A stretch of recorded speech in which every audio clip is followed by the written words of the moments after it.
박대기 핫클립입니다. 엄마가 하는 생선구이 집인데 손님이 줄어서 힘들다면서 도와달라는 간곡한 호소문입니다.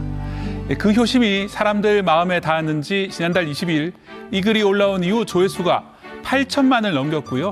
찾아가 보자, 자영업 어렵다는데 걱정이다 등 따뜻한 반응이 쏟아졌습니다. 이와 비슷한 방식으로 우리 부모님 가게 좀 도와달라 이런 글들이 SNS에 계속해서 올라오고 있습니다. 도대체 대한민국 자영업에 무슨 일이 벌어진 걸까요? 3대째 세탁소를 운영 중인 다리미네. 기울어가는 가세 탓에 하루도 조용할 날이 없는데 평생 월급 봉투 한 번을 안 가져오냐고요. 따박따박 월급 나오는 회사원이 부러운 이 집, 세탁소 자영업을 합니다. 이 막내딸부터 나이 지긋한 할머니까지 온 가족이 가업에 매달리느라 웃고 웃는 건 어느 집이나 마찬가지일 겁니다. 괜찮아요. 워낙 어릴 때부터 한 거라.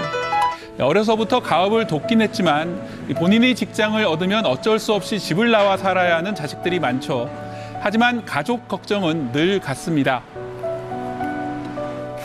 임대 딱지가 붙은 건물 적잖게 볼 수 있는데요. 연초부터 폐업하는 가게들이 속출하고 있습니다.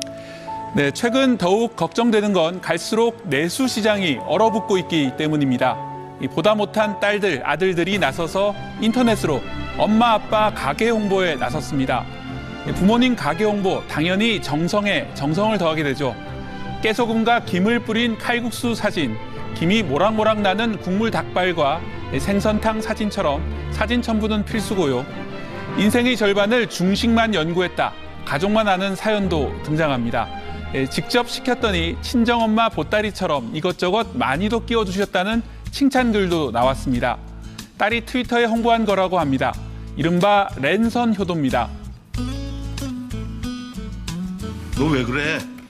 안 하던 짓을 다 하고. 아버지도 옛날엔 일 배우라고 하셨잖아요. 이런 글들이 수없이 올라오면서 급기야 한 네티즌이 지도를 만들었습니다. 딸들, 아들들이 올린 사연이 있는 자영업소 300곳 가까이 모은 지도인데 큰 호응을 얻었습니다. 그 정도로 자영업이 힘든 상황입니다. 1월 자영업자 수는 550만 명으로 줄어 코로나 사태로 가장 수가 줄었던 2023년 1월 수준에 근접했습니다. 부채 정리 때문에 폐업도 쉽지 않은 상황, 특단의 대책이 필요해 보입니다. 박대기 핫클립이었습니다. 경기 침체가 길어지면서 폐업 위기로 내몰리는 자영업자들이 크게 늘고 있습니다. 업종별로 살펴보니까 자영업의 절반 이상을 차지하는 소매업과 음식점에서 폐업률이 특히 높은 상황인데 뾰족한 대책은 찾기가 힘든 상황입니다. 자영업자들의 이야기를 백상현 기자가 들어봤습니다. 한복과 이불을 주로 파는 전통시장 상가, 텅 빈 점포와 임대를 알리는 전단이 곳곳에서 눈에 띕니다. 140여 곳에 이르는 점포 대부분이 지난해보다 매출이 줄었습니다.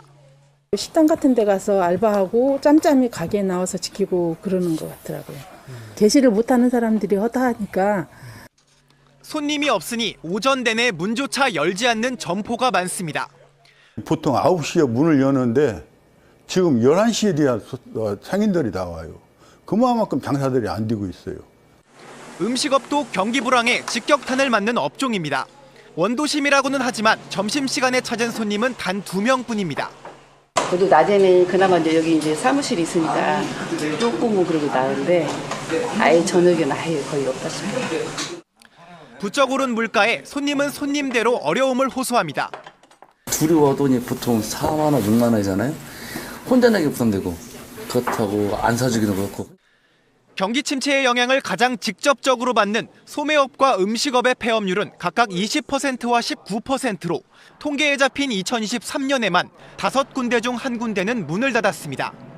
대리 중개업이나 서비스업도 10% 안팎의 폐업률을 보였습니다. 사정이 이렇다 보니 지난해 11월부터 석 달 동안 지역에서 줄어든 자영업자 수만 4만 명이 넘습니다. 상인들은 임시방편식의 지원보다는 상권을 살릴 수 있는 적극적인 대책을 호소하고 있습니다. 산학기관이라도 위치 좀 시켜줬으면 바랍니다. 진짜 어렵습니다. 폐업 증가 여파로 지난해 4분기 상가 공실률은 대전과 세종, 충남에서 모두 전국 평균보다 높게 나타나 악순환이 이어지고 있습니다. KBS 뉴스 백상은입니다. 혼란한 정국 때문에 경제가 흔들리고 서민들이 고통받는 상황. 계엄 때부터 탄핵 심판 선고가 지연되는 지금까지 계속되고 있는데요. 경기가 침체되고 소비 심리도 위축되면서 자영업자들의 형편은 최악으로 치닫고 있습니다. 백미성 기자입니다. 산업단지를 배경으로 아파트 대단지가 들어서 광주 시내 중심 상권 중 한 곳으로 꼽히는 첨단지구입니다. 거리 곳곳에 임대 안내 현수막이 눈에 띕니다. 건물 전체가 비어있는 곳도 있습니다. 대부분 오랫동안 세입자를 구하지 못한 장기 공실들입니다. 권리금 포기하고 그냥 가게 마을 빨리 넘겨달라고. 지금 어려우니까 거래가 없어요. 거래 없이 매물이 쌓이기 시작한 지 수년째. 최근 맞닥뜨린 내수 침체에 부동산 중개업은 한계를 맞았습니다. 새로운 집으로 이사를 가야 가구도 사는 거고 식기도 사는 건데 그런 것들이 안 되고 멈춰 있으니까 뭔가 빨리 정리가 돼서 벌어먹고 사는 상황이 나아졌으면 좋겠죠. 융자도 잘 안 나오니까. 영업 중인 가게들도 크게 사정이 다르지 않습니다. 건설 경기 불황을 피해 하던 일을 접고 시작한 식당이지만 밀린 월세에 은행 이자까지 언제까지 장사를 할 수 있을지 불안합니다. 지난 1월 기준 광주의 자영업자 수는 14만 3천 명. 한 달 전과 비교하면 1,000명, 2달 전보다는 4천 명 줄었습니다.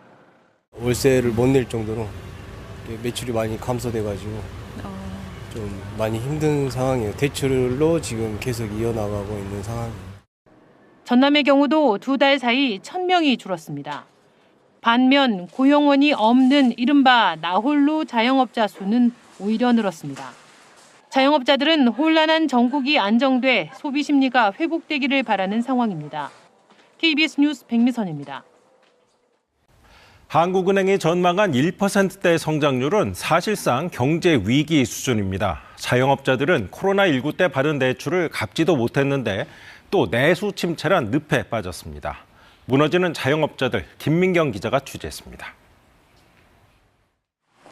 한 철거 전문 업체 사무실, 커피 머신부터 업소용 냉장고까지 카페나 음식점 등 폐업한 가게에서 나온 집기들로 이미 포화 상태입니다.